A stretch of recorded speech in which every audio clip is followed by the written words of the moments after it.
कार्तिक मास महात्म्य का 5वां अध्याय। राजा पृथु बोले, हे नारद जी, आपने कार्तिक मास में स्नान का फल कहा। अब अन्य मासों में विधि पूर्वक स्नान करने की विधि, नियम और उद्यापन की विधि भी बतलाइए। देव ऋषि नारद ने कहा, हे राजन, आप भगवान विष्णु के अंश से उत्पन्न हुए हैं, अतः यह बात आपको ज्ञात ही है। फिर भी आपको यथाचित विधान बतलाता हूँ। अश्विन माह में शुक्ल पक्ष की एकादशी से कार्तिक के व्रत रखने चाहिए। ब्रह्म मुहूर्त में उठकर जल का पात्र लेकर गांव से बाहर पूर्व अथवा उत्तर दिशा में जाना चाहिए। दिन में या सायंकाल में कान में जनेऊ चढ़ाकर, पृथ्वी पर घास बिछाकर, सिर को वस्त्र से ढककर, मुंह को भली भांति बंद करके, थूक व सांस को रोककर मल व मूत्र का त्याग करना चाहिए। तत्पश्चात मिट्टी व जल से भली भांति अपने गुप्तांगों को धोना चाहिए। उसके बाद जो मनुष्य मुख शुद्धि नहीं करता, उसे किसी भी मंत्र का फल प्राप्त नहीं होता। अतः दांत और जीभ को पूर्ण रूप से शुद्ध करना चाहिए और इस मंत्र का उच्चारण करते हुए दांतुन तोड़नी चाहिए। हे वनस्पति, आप मुझे आयु, कीर्ति, तेज, प्रज्ञा, पशु, संपत्ति, महाज्ञान, बुद्धि और विद्या प्रदान करो। इस प्रकार उच्चारण करके वृक्ष से 12 अंगुल की दातुन लें। दूध वाले वृक्षों से दातुन नहीं लेनी चाहिए। इसी प्रकार कपास, कांटेदार वृक्ष तथा जले हुए वृक्ष से भी दातुन लेना मना है। जिससे उत्तम गंध आती हो और जिसकी टहनी कोमल हो, ऐसे ही वृक्ष से दंत धावन ग्रहण करना चाहिए। प्रतिपदा, अमावस्या, नवमी, छठी, रविवार को चंद्र तथा सूर्य ग्रहण में दातुन नहीं करनी चाहिए।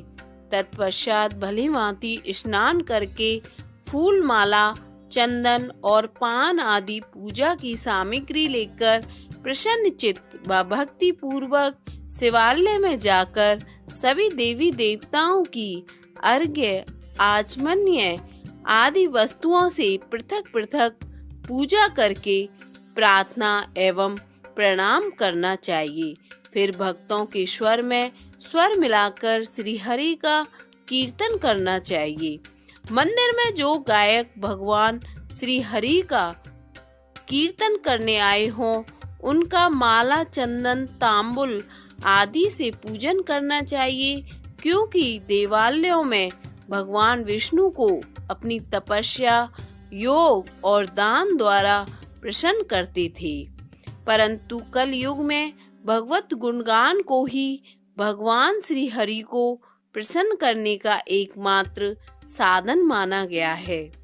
नारद जी राजा पृथु से बोले, हे राजन, एक बार मैंने भगवान से पूछा कि हे प्रभु, आप सबसे अधिक कहाँ निवास करते हैं? इसका उत्तर देते हुए भगवान ने कहा, हे नारद, मैं बैकुंठ या योगियों के हृदय में ही निवास नहीं करता, अपितु जहाँ मेरा भक्त मेरा कीर्तन करते हैं, मैं वहाँ अवश्य निवास करता हूँ।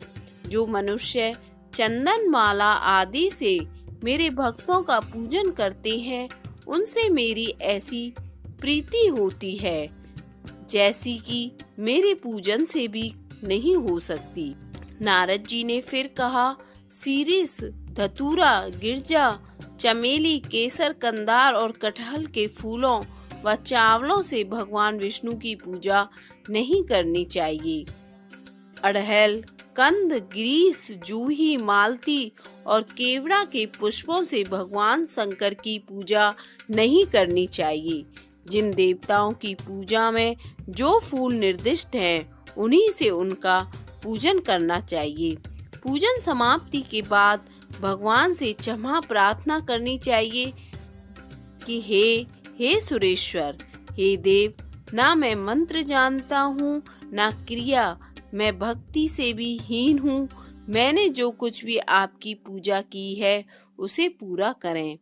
ऐसी प्रार्थना करने के पश्चात साष्टांग प्रणाम करके भगवत कीर्तन करना चाहिए, श्री हरि की कथा सुननी चाहिए और प्रसाद ग्रहण करना चाहिए। जो मनुष्य इस विधि के अनुसार कार्तिक व्रत का अनुष्ठान करते हैं वह जगत के सभी सुखों को भोगते हुए अंत में मुक्ति को प्राप्त करते हैं। 5वां अध्याय संपन्न।